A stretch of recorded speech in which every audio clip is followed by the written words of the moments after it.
அஸ்ஸலாமு அலைக்கும் வரஹ்மத்துல்லாஹி வபரகாத்துஹு. கண்ணியத்திற்குரிய முஃமினீன்களே, அப்துல்லாஹ் இப்னு மஸ்ஊத் ரலியல்லாஹு தஆலா முடியாம படுத்திருக்கக்கூடிய அந்த நேரம் அவர்களை பார்க்க ஹலிஃபா உஸ்மான் ரலியல்லாஹு போறாங்க. காரணம் என்ன தெரியுமா? அவங்களுக்கு 5 பெண் மக்கள்.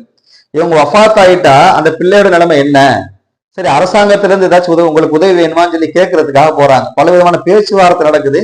ஆனால் அப்துல்லாஹ் இப்னு மஸ்ஊத் ரலியல்லாஹு எந்த உதவியுமே கேட்கல. ஒரு கட்டத்துல உஸ்மானிய கனி ரலியல்லாஹு கேட்டாங்க, கவர்மெண்ட் இருந்து உங்களுக்கு ஏதாச்சும் உதவி வேணுமா? 5 பெண் பிள்ளைகளை வச்சிருக்கீங்களேன்னு சொல்லி சொல்லும்போது அவங்க சொன்னாங்க, ஸல்லல்லாஹு அலைஹி வஸல்லம் சொன்னாங்க, யார் ஒருவர் தொடராக சூரா வாக்கியாவை மக்ரிப் தொழுகைக்கு பின்னால் ஓதுவாரோ தேவையை விட அதிகமான ரிசுக்கை அல்லாஹ் தருவதாக ஸல்லல்லாஹு அலைஹி சொல்லி இருக்கிறாங்க.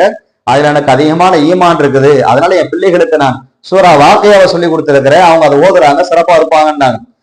உஸ்மான் ரலியல்லாஹு தஆலா சொல்றாங்க, அப்துல்லாஹ் இப்னு மஸ்ஊத் ரலியல்லாஹு வஃபாத் ஆகி கொஞ்ச நாள்ல பார்த்து அந்த 5 பிள்ளைகளும் சிறப்பான முறையில் நிக்காஹ் நடந்து செல்வ செழிப்போடு வாழ்ந்தார்கள் என்று சொல்றாங்க. பெருமக்களே, நாமும் நம்முடைய பிள்ளைகளுக்கு சூரா வாக்கியாவை சொல்லி தருவோம், அவருடைய வாழ்வாதாரத்தை உயர்த்துவோம்.